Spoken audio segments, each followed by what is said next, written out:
Hi guys, I'm What Beck Sews. Welcome back if you are a subscriber and welcome if you are new. Today I'm going to talk about all of my April makes. So if that's what you want to see more of, please stay tuned.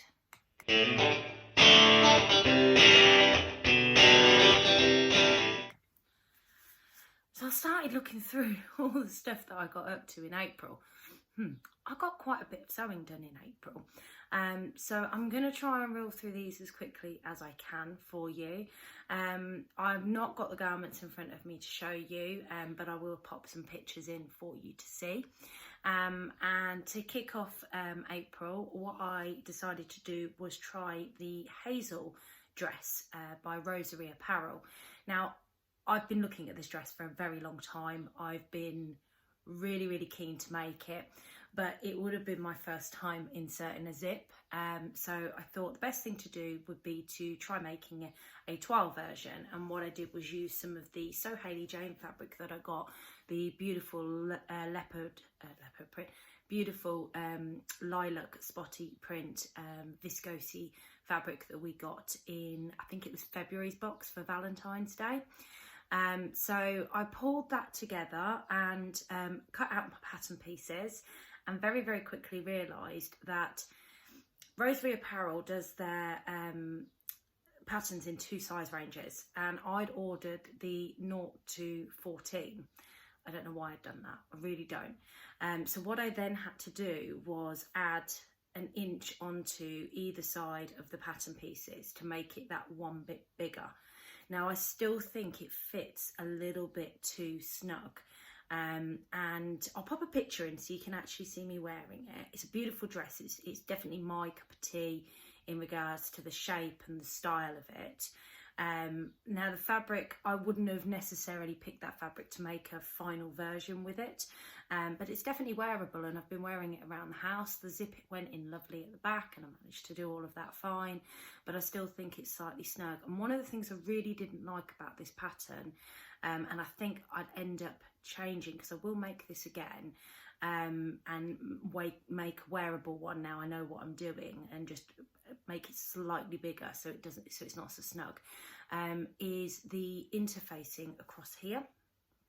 So A, you can see it in the picture, and B, it bothers me. So what I'll do is actually line that piece as a better way of so it's smooth. Now I think I've watched So Amelia's videos, and I think that's what she ended up doing, because she'd made quite a few of these, and I vaguely remember watching a YouTube vlog from her that had said that she decided to line it the next time she'd made it.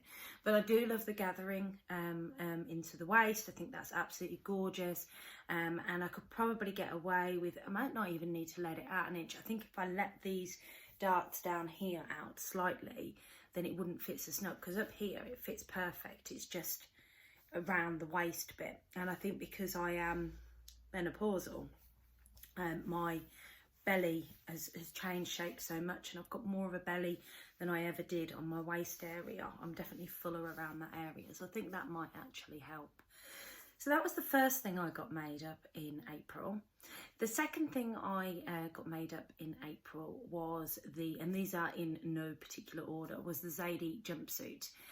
Again, I did this as a wearable toile. I wanted to see what it looked like and how it came together. And this was one of the sews. I think I made this right at the beginning of the month when I was still a bit poorly. Wasn't quite with it, so it took me a very long time to make this up.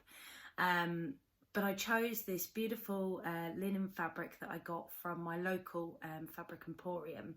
And it's a gorgeous fabric. There's a bit of a pattern placement error around the crotch area. But like I said, this was a wearable toile, and actually it's perfect for wearing at home. And I think I'm wearing it in my week in sewing video that I posted. So I'll pop in a picture so you can see it. Now it's good. I'm really pleased with the outcome, but I think I need to size up for it. Whilst it fits me lovely, the crotch area, again, going back to my belly and the way it is, I want to size up because it was very snug getting on and off out of my arms. So I think to size up one would do well for that part. but also where it crosses over the crotch area, I would like to be slightly bigger there, so I don't feel like whenever I sit down you can see my pants through it, kind of thing. So I think that just that neck size would do. And I also think I'm going to make this out of a viscose, because I like the flowiness and the drapiness of the viscose. The linen was a bit stiffer, and although it was great to work with, and I chose that particularly because I wanted to try it in an easier fabric to work with, I definitely think to make it in a viscose, it'll probably have the desired effect that I want. So that is definitely something I will try making again, because I've seen so many beautiful versions of these on Instagram. So the third thing that I got made up in April was the self-sewn romper by Ellie and Mac Patterns. Now this looked really straightforward when I ordered it, and this was the one that I was actually making during my week in sewing video. And you can see from that I made up the bulk of the pattern in the first night of making it. It was just so quick and simple. The instructions are fantastic for this. You've got your little diagrams as you go down. I'll pop in a picture of me wearing it. Now I chose to make the short sleeve long trouser one, and I made it in a fabric that I got from a fabric shack. They now are online. They're called Neil's Fabrics. Now they put all of their cottons online, but they don't put their viscose or they've got little bins outside in the marketplace, where buckets I suppose, where they do 5 meters for £5. And I'm assuming it's End of Bolt or something along those lines where they get it from, but you get everything from viscose to jersey to chiffons, all sorts of things in there. You can grab some fantastic bargains, and actually I've seen stuff in there that I've ordered from Rainbow Fabrics or other places. So it is really, really good value for money. And I picked this jersey up, and straight away it was like, right, I'm going to make the self-sewn romper.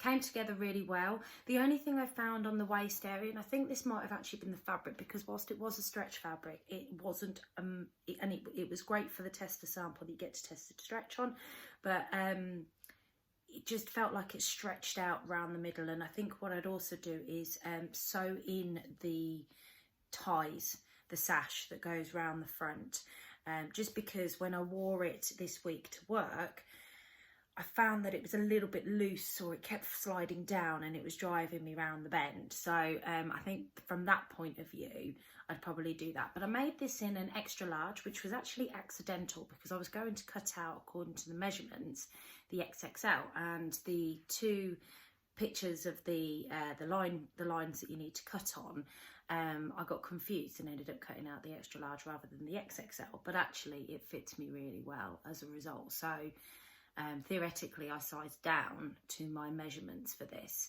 I like the way it skims across the body. It's not entirely tight on the body.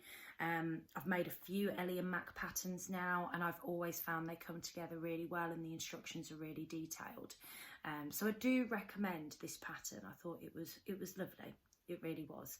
So that is my self-sewn romper, and I think the next one I'm going to make is going to be a proper romper, the little play suits for the summer. I've got some jerseys already in my stash that I think would look really nice in that. So yes, so that was the self-sewn romper. So the next thing I got made up in April was my Friday Pattern Company Patina blouse. This was my first attempt at making this shirt.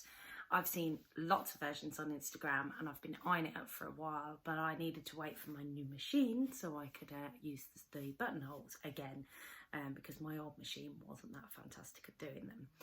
So this gorgeous retro feel version that I did in this cotton poplin fabric that I got from Pound Fabrics. My other half looked at me like I was a complete and utter crazy person when I decided to make this. He thought that it would look awful, but actually when it was all finished, and I paired it with a pair of jeans, and I also put one of my ready-to-wear dungarees, which are like an indigo colour as well, underneath. He changed his mind. He said it looked really nice, and that actually, if I want to now, I could make a shirt for him. So that would be fun to do, but I quite like my selfish sewing. So this is my Friday Pattern Company Patina blouse. I absolutely love this. I have to say I can see many more coming into my wardrobe, probably my next attempt will be in a viscose, because I quite like, again, going back to drapey fabric, I like the idea of having a drape there. Sorry. So the next thing I got made up in April was the Tilly and the Buttons Indigo dress out of a Lady McElroy fabric that I bought off the So Hayley Jane outlet. Now, I had subscribed to the classic box, and this one came in the luxury box, and I have actually now switched my subscription to the luxury box, because I seem to fall in love more with the fabrics that tend to come out in that than I do the classic box. Although, ironically, my first box, I wasn't that keen on the actual fabric that I got, but you'll see what I did with that in a little while. So I made this Tilly and the Buttons dress out of the Lady McElroy fabric. I changed the neckline. I don't particularly like a facing, so I've done it with a bias binding finish. I meant to tuck it under, which I should have done, because actually it would have brought the shoulders up, and at the moment they sit slightly further down, and I think you can see that from the picture, but actually it's perfect for hot weather. It's nice and cool, and we've had a few sunny days and I've been able to wear it, so I am actually pleased with how this turned out, even if my other half thinks I look like an old lady in it or something his grandmother would have worn. My tastes are quite bold and out there sometimes. They're also quite, I love the big floral kind of fabrics and wild colours and purples and greens. So I'm really, really pleased with how this turned out. So they were my selfish makes. Now to talk about my selfless makes. So one of the challenges that was run by Crystal at my social thread and Adele at Sofa Serenity, and later Stitch Hem Sew, was the sew something in April that is for somebody else, and then you can enter it in, and there was lots of prizes. Now I'm very lucky because I actually came third place in one of those. I made an insulin pump belt for my sister. Now she's diabetic and she has a pump with a cannula that feeds into her stomach, and she has been struggling. She spent years tucking it down a bra, which was not the most functional or practical thing to do. And then she's bought a couple of insulin pump belts online on Etsy and eBay, and every time we've been out shopping together, it slides down and it's got a plastic tacky horrible front to it, and it's just not comfortable for her. This was a really frustrating make for me, I'm not going to lie. I think my partner sat very silently in the living room whilst he could hear me swearing in the kitchen, trying to work out how to pull this pattern together, but to give it a nice neat finish at the end. I'll pop a picture in for you to see it. And it's got a pocket on the front, and then in the back it's got a buttonhole that feeds through so she can pop her cannula through it, but the pump sits nice and securely in the front, and it sits on her sort of just above her hips, below the waist, and that way she's able to move around. And all the ones she's had have been black, and my sister's very girly. She loves her pinks, lilacs, unicorns, fairies, that kind of thing. She's very, very girly. So the two fabrics that I made these in was one of my So Hayley Jane fabrics, and also a butterfly fabric that I'd had in my stash for a while. Now we did find with the butterfly fabric that the fabric wasn't as thick, so it didn't seem to hold the pump as well, but the lilac dotty one that I got from So Hayley Jane is absolutely perfect. It's all secure and it all stays in really well, and I won a £25 gift voucher for the Sewing Cafe in Hinckley as a result of it, which I have already used, spent, bought, and will show you what I got in my May makes. But yeah, you will see it in my May makes, but also my May plans video. The next selfless sew, or the next two selfless sews that caused me a bit of a headache. They should have been quite simple sews, but my overlocker decided to mess around, and I'd forgotten that I'd lengthened the neckline for me on one of them that I'd adjusted and traced out for my daughter, so she ended up with a bit of a wide neck. So the first one is the Tilly and the Buttons Billie jumper. I made this for my youngest daughter in this gorgeous skull fabric that I got from Jenny Stitches. She had this on her remnants page. The moment I saw it, I was like, I've got to get that for Jasmine. She'll absolutely love that. So I did. She was very happy with the fabric. And the finished garment, she's very happy with it. She doesn't care that it's got the wider neckline on. She loves it just because it's got skulls on it. And Madam likes to wear anything that is grungy, so she's happy with that. I then made for my eldest daughter a pair of Tinny and the Buttons Stella joggers. Pop a picture in here. I talked about this briefly in my week in sewing because my overlocker needle kept snapping and it was doing it at crucial points. My other half had gone out golfing, so I didn't have the Allen key to just take and change the needle. It was a whole big thing, but we got it sewn up, and I've actually had to prise these off of her to wash them because she loves them. She spends most of her time in them. As a result, my youngest has actually asked me to make her some as well. So that's all the things that I got made up in April. I've had a fabulous time, and one of the things that I learned from the Selfless Sew Challenge is that I really want to make some garments for other people quite frequently. So I think I'm going to dedicate once a month to making a selfless sew for either my children or somebody else. And in my plans, I'd originally said I was going to make a top for my mother, but me and the pattern just didn't get along. So we've looked at another pattern, and I will then go on to make that. So if you like what you've seen today, please give this video a thumbs up, and don't forget to click the subscribe button.